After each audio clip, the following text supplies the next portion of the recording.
અત્યારનો વિષય છે જતું કરવું.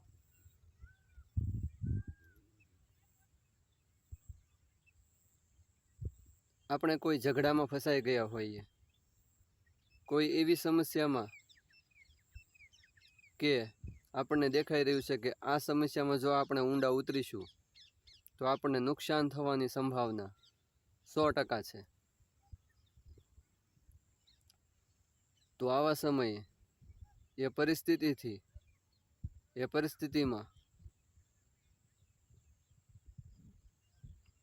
લડાઈ ઝઘડા કરીને વધારવા કરતાં જતું કરી દેવું વધારે મહત્વનું છે.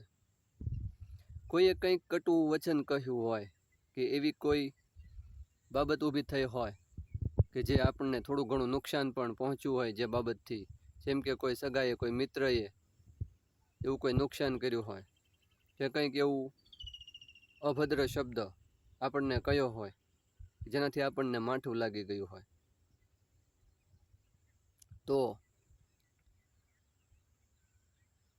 આની સામે નાની વાતને મોટું સ્વરૂપ આપવા કરતાં એ બાબતને જતું કરીને શાંતિ સ્થાપવી સારું રહેશે.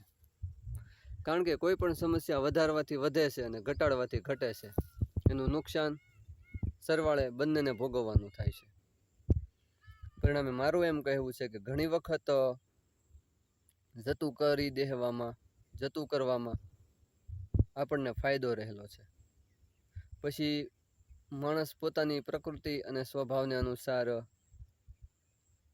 પ્રતિક્રિયા આપે છે, પરંતુ બને ત્યાં સુધી આવી લડાઈ ઝઘડો કે એવી કોઈ પણ બાબત બનવાની શક્યતા હોય ત્યાં જતું કરવાની ભાવના રાખવી જોઈએ. જય ભારત.